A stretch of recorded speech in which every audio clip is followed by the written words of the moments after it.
Hello students, let's start with the subject microprocessor and interfacing.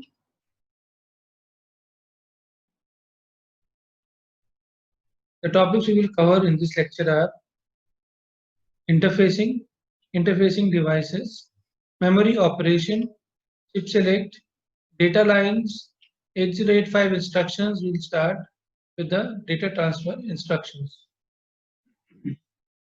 Interfacing. Interfacing devices. What are interfacing devices? These are semiconductor chips that are needed to connect peripherals to the bus system. Commonly used interfacing devices here in this subject are tri-state devices, buffer, decoder, encoder, and latches. Tri-state devices. These devices are logic devices which have three states: logic 1, logic 0, and high impedance. Buffer. It is a logic circuit that amplifies the current or power. It is used to increase the driving capability of a logic circuit. Decoder. It is a logic circuit that identifies each combination of the signals present at its input. Encoder is just the opposite of decoder. Encoders are commonly used with keyboards. For each key pressed, the corresponding binary code is placed on the data bus. Latches. A latch is a D flip-flop which is used to interface output devices. The design and operation of memory. So this we have discussed in the previous classes. Memory in a microprocessor system is where information is kept. Can be classified as RAM, ROM, disk, CD-ROMs, etc. The simple view of RAM is that it is made up of registers that are made up of flip-flops. The number of flip-flops in a memory register determines the size of the memory word. ROM, on the other hand, uses diodes instead of the flip-flops to permanently hold the information. Accessing information in memory. For the microprocessor to access information in memory, it needs to do the following. Select the right memory chip. Identify the memory location and access the data. Now here accessing means reading or writing. Tri-state buffers, an important circuit element that is used extensively in memory. This buffer is a logic circuit that has three states: logic 0, logic 1, and high impedance. When the circuit is in high impedance mode, it looks as if it is disconnected from the output completely. So here we have shown three circuits where the output is low, output is high, and high impedance. The tri-state buffer. This circuit has two inputs and one output. The first input behaves like the normal input for the circuit. The second input is an enable. So En is the enable. Generally we use En for it. If it is set high, the output follows the proper circuit behavior. And if it is set low, the output looks like a wire connected to nothing. The basic memory element. The basic memory element is similar to a D latch. This latch has an input where the data comes in. It has an enable input and an output on which data comes out. So in the circuit we can see En enable and input denoted by D and the output denoted by Q. The basic memory element. Data is always present on the input and the output is always set to the contents of the latch. To avoid this, tri-state buffers are added at the input and output of the latch. We can see in the circuit the input D, which is also giving the write operation, enable denoted by En and the output denoted by Q.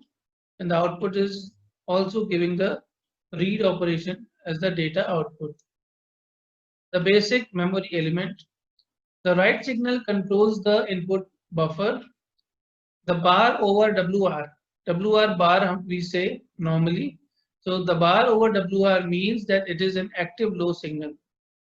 So if WR is 0, the input data reaches the latch input.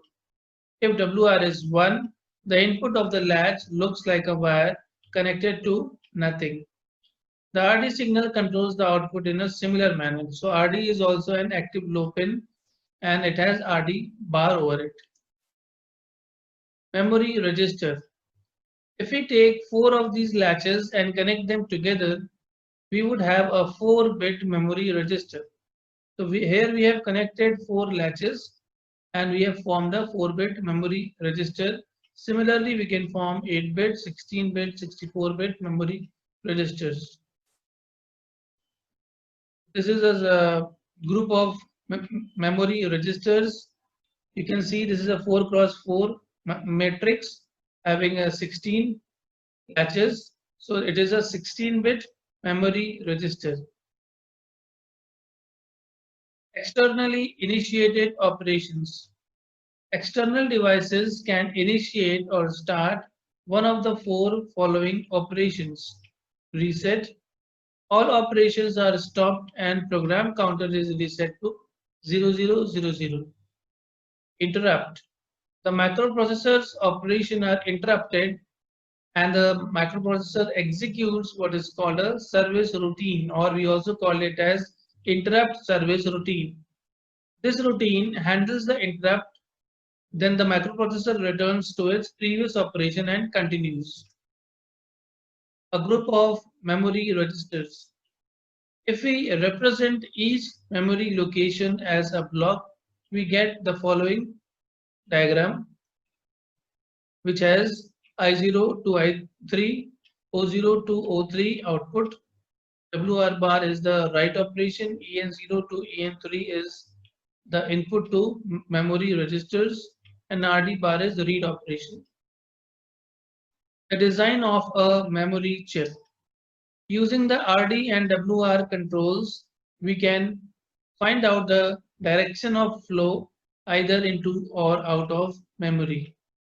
Then, using the appropriate enable input, we enable an individual memory register. What we have just designed is a memory with 4 locations, and each location has 4 elements or 4 bits. This memory would be called 4 into 4. Number of location is 4 and number of bits per location is also 4. The enable inputs. How do we produce these enable lines? Since we can never have more than one of these enables active at the same time, we can have them encoded to reduce the number of lines coming into the chip. These encoded lines are the address lines of memory. The design of a memory chip. So the previous diagram would now look like this. The inputs are I0 to I3. The outputs are O0 to O3. In the input side, we have changed A0 and A1 as shown in the figure. Since we have tri-state buffers on both the inputs and outputs of the flip-flops, the figure would look like this. You can see A0 and A1. So we have just denoted it like this in a simplified way. Input is A0 and A1 and outputs are D0 to D3 with RD bar and WR bar pins. The steps of writing into memory. What happens when the programmer issues the STA instruction? So STA is a type of instruction used in microprocessor which is used to store in accumulator. The microprocessor would turn on the WR control, WR equal to 0, and turn off the RD control, which is RD equal to 1. The address is applied to the address decoder, which generates a single enabled signal to turn on only one of the memory registers. The data is then applied on the data lines and it is stored on the enabled register. Dimensions of memory. Memory is usually measured by two numbers, its length and its width. The length is the total number of locations. The width is the number of bits in each location. The length is a function of the number of address lines. So a memory chip with 10 address lines would have 2 to the power 10, which is 1024 locations or 1 KB locations.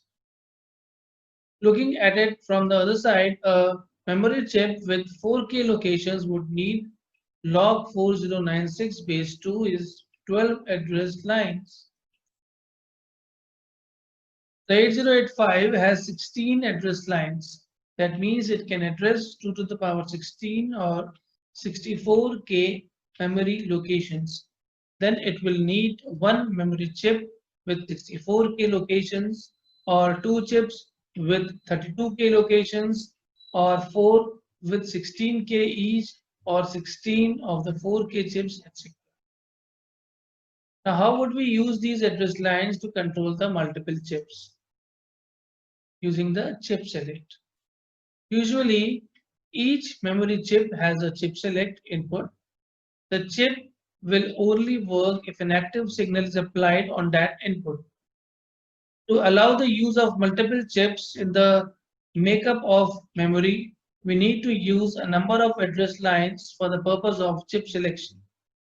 These address lines are decoded to generate the 2 to the power n necessary CS or chip select inputs for the memory chips to be used. Now the example of chip selection. Assume that we need to build a memory system made up of 4 of the 4x4 memory chips we designed earlier. We will need to use two inputs and a decoder to identify each chip will be used at what time. The resulting design would now look like the one of the following slide. This is the resulting design. Here we have got four chips or ICs with a decoder. The RD bar and WR bar pins are as the input. Now the decoder uses the chip selects CS 2:4 decoder. We have got two inputs and four outputs. So one chip is selected at a time. That means one chip is activated at any point of time. And the outputs are D0 and D1. Inputs given to the chips are A0 and A1. Memory map and addresses. Memory map is a picture representation of the address range and shows where the different memory chips are located within the address range. So this is an example having RAM 4, RAM 3, RAM 2, RAM 1 and EEPROM. So the address range we have used here is from 0000 to FFFF and it is classified or differentiated as the address ranges of all the chips individually from F7FF to A400, A3FF to 9000, 8FFF to 6000, 5FFF to 4400 and so on. Address range of a memory chip. The address range of a particular chip is the list of all the addresses that are mapped into the chip. An example for the address range and its relationship to the memory chips would be the post office boxes or in the post office. So we have taken the example of a post office. Each box has its unique number that is assigned sequentially. The boxes are grouped into groups. The first box in a group has the number immediately after the last box in the previous group. The above example can be modified slightly to make it closer to our discussion on memory. Let's say that this post office has only 1000 boxes. Let's also say that these are grouped into 10 groups of 100 boxes each. Boxes 0000 to 0099 are in group 0. Boxes 0100 to 0199 are in group 1 and so on. We can look at the box numbers as if it is made up of two pieces, the group number and the box's index within the group. So the box number 436 is the 36th box in the fourth group. The upper digit of the box number identifies the group and the lower two digits identify the box within the group. The 8085 has 16 address lines, so it can address a total of 64K memory locations. If we use memory chips with 1K locations each, then we will need 64 such chips. The 1K memory chip needs 10 address lines to uniquely identify the 1K locations. That leaves 6 address lines, which is the exact number needed for selecting between the 64 different chips. Now we can break up the 16-bit address of the 8085 into pieces. So we have broken it into two pieces, from A0 to A10 and from A11 to A15. Depending on the combination on the address lines A15 to A10, the address range of the specified chip is determined. A chip that uses the combination A15 to A10 is 001000 would have addresses that range from 2000H to 23FFH. Keeping in mind that the 10 address lines of the chip gives a range of 000000 0000 to 111111 1111 or 0000H to 3FFH for each of the chips. The memory chip in this example would require the following circuit on its chip select input. So this is here we have used an AND gate with the input from A15 to A10, inverting the inputs and getting the CS bar or chip select bar. CS bar is again an active low pin. If we change the above combination to the following, that means from A10 to A15, A10 is going straight way and A13 is going straight way. Rest all are inverted to the AND gate. Now the chip would have addresses ranging from 2400 to 27FF. Changing the combination of the address bits connected to the chip select changes the address range for the memory chip. To illustrate this with the picture, in the first case, the memory chip occupies the piece of the memory map identified as before, and in the second case, it occupies the piece identified as after. Before and after, we have got two diagrams. So the difference is that we have started from 0000 to 2000 in before picture and from 0000 to 2400 in the after picture. And so there are some changes in the maps or chip selects. Higher order versus lower order address lines. The address lines from a microprocessor can be classified into two types, higher order and lower order. Higher order is used for memory chip selection and lower order is used for location selection within the memory chip.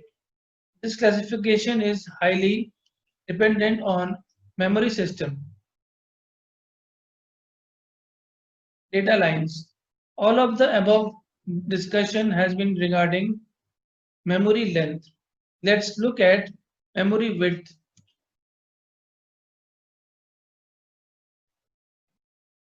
This is a figure in which we have got A0 to A9 as the inputs, and the CS is going to the chip selects of the two chips, and outputs are D0 to D7. Now we'll start with the instructions of A085 or the instruction sets.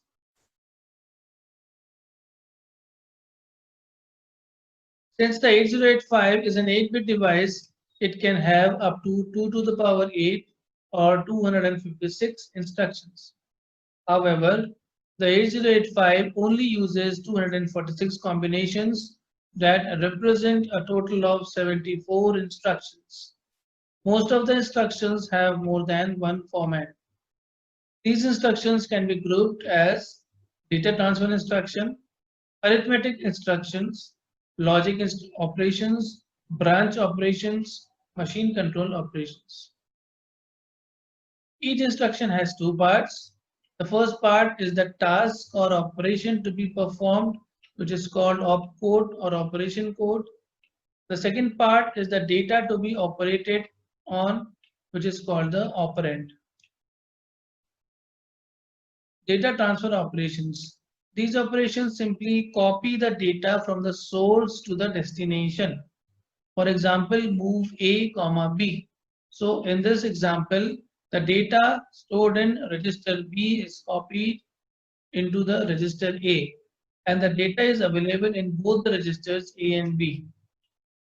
So these instructions move, MVI, LDA, and STA transfer the data between registers, data byte to a register or memory location, data between a memory location and a register, data between an input device and the accumulator. The data is the source. The data in the source is not changed. LXI instruction. The 8085 provides an instruction to place the 16-bit data into the register pair in one step. LXI-RP, 16-bit address.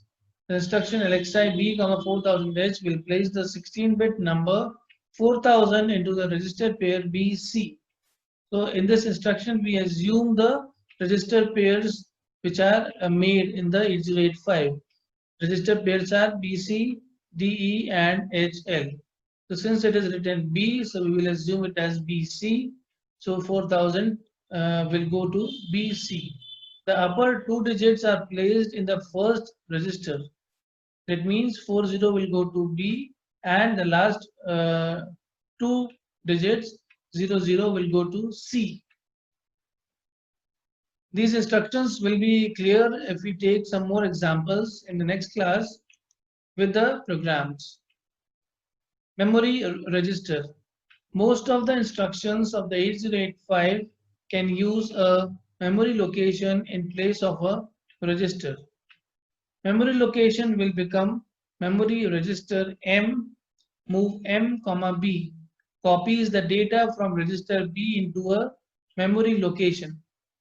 So here M means a memory location, but which memory location? Memory location is identified by the contents of the HL register pair. The 16-bit contents of the HL register pair are treated as the 16-bit address and used to identify the memory location. So the location address is given in the HL pair. So whatever location is there, the data goes into that location. There is also an instruction for moving data from memory to the accumulator without disturbing the contents of the HL register, which is LDAX RP. RP is register pair. Load accumulator extended copies the 8-bit contents of the memory location identified by the register pair into the accumulator. This instruction only uses the BC or DE pair. It does not accept the HL pair. Indirect addressing mode. So there are various kinds of addressing modes. We'll discuss it later. Using data in memory directly without loading first into microprocessor's register is called indirect addressing. Indirect addressing uses the data in a register pair as a 16-bit address to identify the memory location being accessed. The HL register pair is always used in conjunction with the memory register M. The BC and DE register pairs can be used to load data into the accumulator using indirect addressing. Now comes the addressing modes. The microprocessor has different ways of specifying the data for the instruction, which are called addressing modes. We have got the following addressing modes: implied, immediate, direct, and indirect, with examples. Data formats. In an 8-bit microprocessor, data can be represented in one of the 4 formats: ASCII, ASCII, BCD, signed integer, and unsigned integer. It is important to recognize that the microprocessor deals with zeros and ones only. It deals with the values as strings of bits. It is the job of the user to add a meaning to these strings. Assume the accumulator contains the value 0100 and 0001. The accumulator is an 8-bit register having this value. There are 4 ways of reading this value. It is an unsigned integer expressed in binary. The equivalent decimal number would be 65. It is a number expressed in BCD or binary coded decimal format that would make it 41. It is an ASCII representation of a letter that would make it the letter A.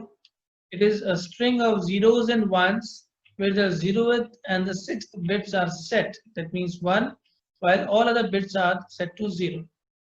ASCII is an American standard code for information interchange. Now comes the timing diagrams. Now the time taken to perform a particular instruction can be explained using this timing diagram. It is a representation of various control signals generated during the execution of an instruction. Following buses and control signals must be shown in a timing diagram. Higher order address bus, lower order and lower address and data bus. ALE is address latch enable, RD is read operation, WR is write operation, IO/M is input output or memory operation. So these are the operations we have to show in the timing diagram. Instruction move A, B, which is stored in the location 8000 and the corresponding code is 78. So this instruction has a code 78. This goes from 80852 to memory, and this is the timing diagram. Here we have shown the T1, T2, T3, T4. These are the T states or time states. Higher order address bus from A8 to A15, which is A0. ALE is address latch enable. It identifies when we have to fetch the address and when we have to fetch the data. So here 00 is the address and 78 is the data. So when ALE is high, we fetch the 00, and when ALE is low, we fetch the data 78. RD bar is read, so we have to read this address. WR bar is write. Write is on a higher side, that means it is disabled. IO/M bar. So here it is at a lower side or a logic 0. So we are using the memory operation and not the input output operation. Now next example we will take of MVI A,45H, which is stored at 8000 location, corresponding code 3, 8001, corresponding code 45. So this is a 2-byte instruction. MVI A is executed in one location with 3E, and 45H is executed with the location 8001H, whose corresponding code is 45. So this is the timing diagram of this. It has T1, T2, T3, T4, T5, T6 and T7, 7 T states. So first 4 T states are for output fetch, and the last 3 T states are for reading the code or 45H. Here A0 is higher order address bus, 00 is lower order address bus, 00 is read in the when the ALE is high, 3E is read when ALE is low, RD bar is high when we have to read the address, and WR bar is always high, that means it is disabled. IO/M bar is at a lower side, that means we are performing memory operation. In the last 3 T states, T5, T6 and T7, again we are reading 01, which is the address, so the ALE is high, and 45H is the data, so ALE is low. So this has 2 cycles, code fetch cycle and memory read cycle. Now next example we will take of LXI A, F045H. So LXI A is stored in location A000, corresponding code is 21. F0 is stored in location A001H, corresponding code is 45, and 45H data is stored in location A002H, corresponding code is F0. So this is the timing diagram of the instruction. So it has got 10 T states, T1, T2, T3, T4 goes for the opcode fetch. T5, T6, T7 is for memory read operation, and T8, T9, T10 is again for memory read operation. A0 is a higher order address bus, and 00 is lower order. Data 21H is read when ALE is low. It is a read operation and not the write operation, and it is again a memory operation and not input output. In memory read cycle, we have got 01, which is the address, 45, which is the data. In next cycle, 02, which is the address, and F0, which is the data. So like this, we have to form the timing diagram of various instructions used in 8085. Move A, M. This is the timing diagram. Move A, M. A000H is the address where move A, M is stored, and A000H corresponding code is 7E. We have used opcode fetch cycle and memory read cycle. In the opcode fetch, we have again the higher order address bus, which is the A0. Lower order address is 00, which makes A000H. Data is 7E, which is fetched when ALE is low, that is address latch enable is low. Read operation, the data is read and it is not a write operation, so a write is disabled, that is it is at 1. IO oblique M bar is 0, which means it is a memory operation. In the memory read cycle, we have got L register because we are using the M which corresponds to memory location, which again corresponds to the HL register pair. So the higher order is H, which is in the higher order address bus, and L is in the lower order address bus.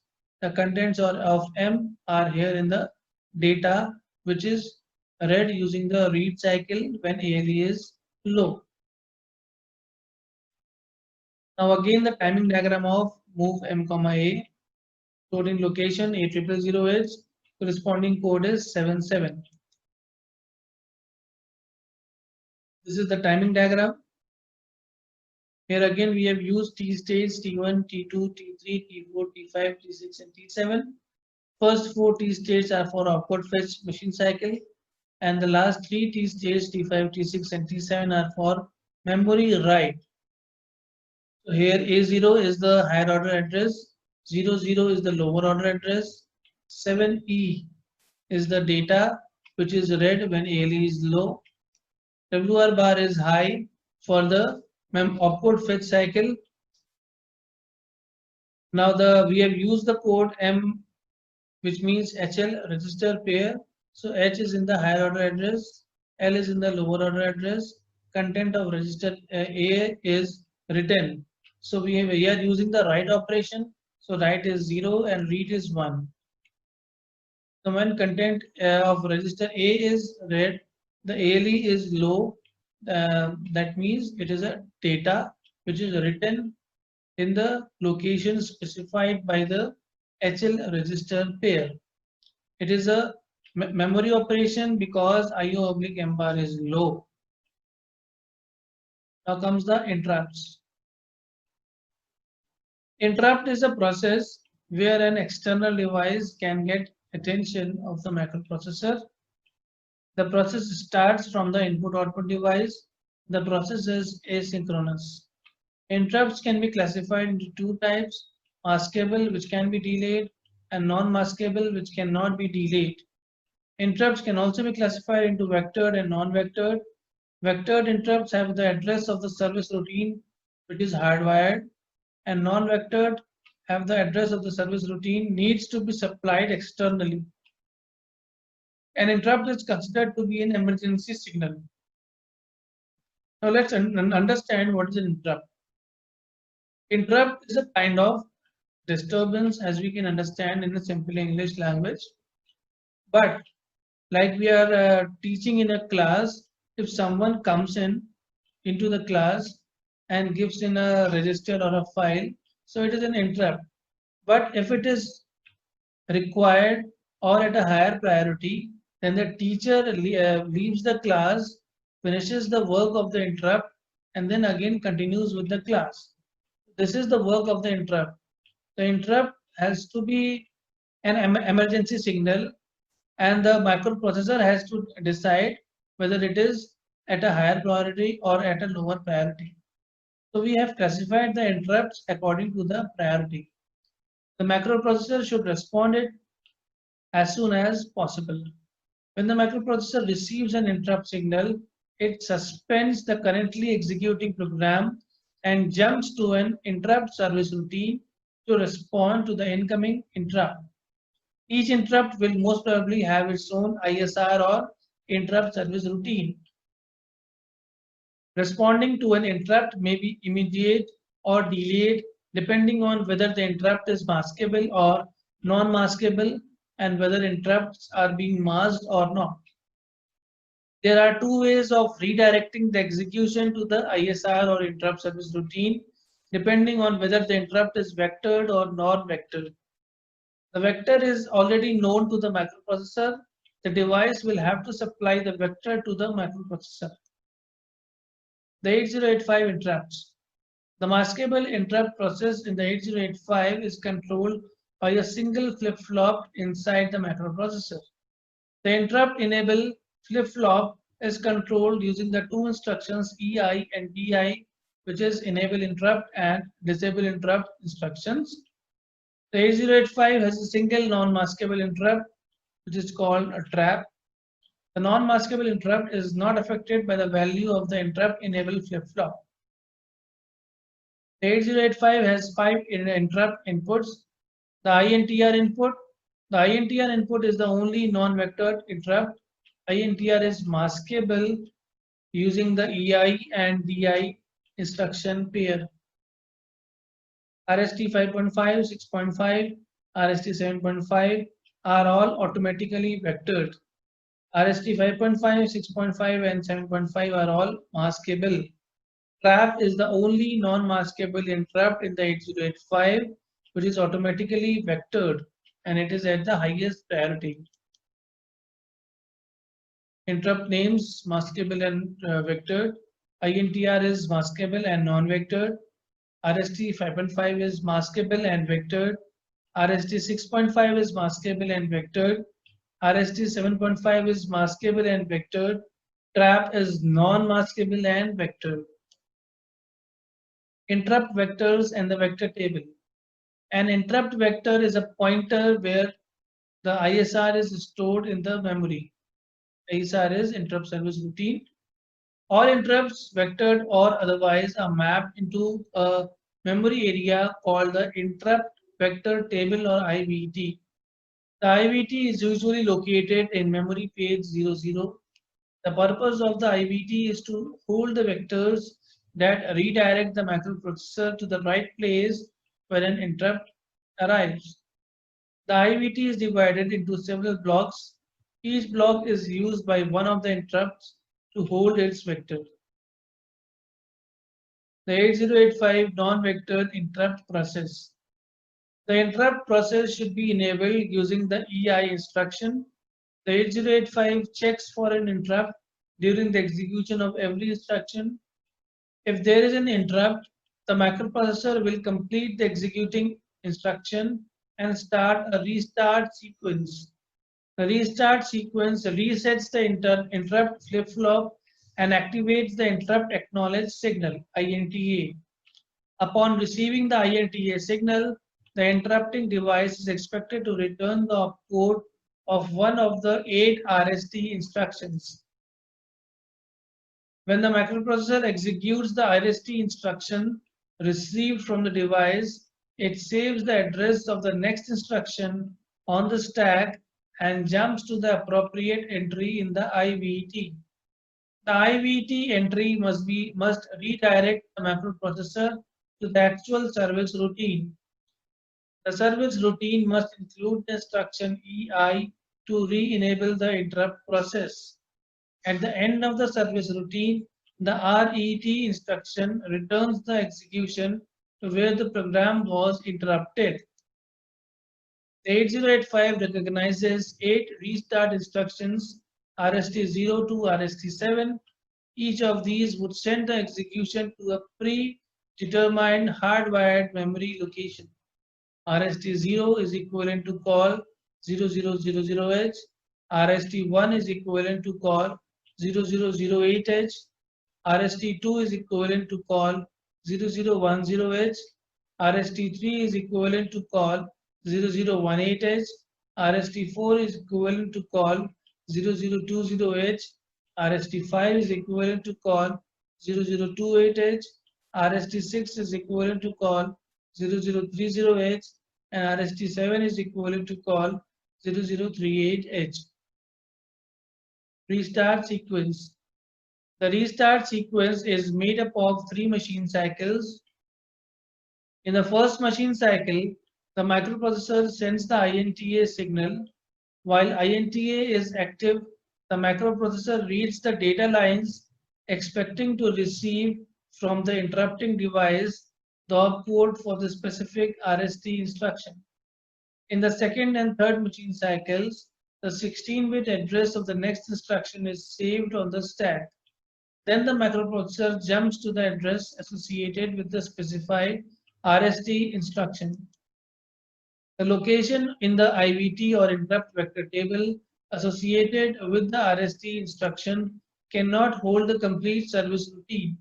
The routine is written somewhere else in memory. Only a jump instruction to the ISR's location is kept to the IVT block. Hardware generation of RST opcode. How does the external device produce the opcode for the appropriate RST instruction? The opcode is simply a collection of bits. So the device needs to set the bits of the data bus to the appropriate value in response to an INTA signal. Hardware generation of RST. The following is an example of generating RST5. RST5's opcode is EF, which is equal to DD 76543210 1111111. So we have formed a tri-state buffer with the figure. During the interrupt acknowledged machine cycle, the first machine cycle of the RST operation, the microprocessor activates the INTA signal. The signal will enable the tri-state buffers, which will place the value EFH on the data bus, therefore sending the microprocessor the RST5 instruction. The RST5 instruction is exactly equivalent to call 0028H. Issues in implementing INTR interrupts. How long must INTR remain high? The microprocessor checks the INTR line 1 clock cycle before the last T state of each instruction. The interrupt process is asynchronous. The INTR must remain active long enough to allow for the longest instruction. The longest instruction for the 8085 is the conditional call instruction, which requires 18 T states. Therefore, the INTR must remain active for 17.5 T states. How long can INTR remain high? The INTR line must be deactivated before the EI is executed. Enable interrupt instruction. Otherwise, the microprocessor will be interrupted again. The worst case situation is when EI is the first instruction in the ISR. Once the microprocessor starts to respond to the INTR interrupt, INTA becomes active. Therefore, INTR should be turned off as soon as the INTA signal is received. Can the microprocessor be interrupted again before the completion of the ISR? As soon as the first interrupt arrives, all maskable interrupts are disabled. They will only be enabled when the execution of the EI instruction. Therefore, the answer is only if you allow it to. If the EI instruction is placed early in the ISR, other interrupt may occur before the ISR is done. Multiple interrupts and priorities. How do we allow multiple devices to interrupt using the INTR line? The microprocessor can only respond to one signal on INTR at a time. Therefore, we must allow the signal from only one of the devices to reach the microprocessor. We must assign some priority to the different devices and allow the signals to reach the microprocessor according to the priority encoder. I will continue it in the next class. Thank you.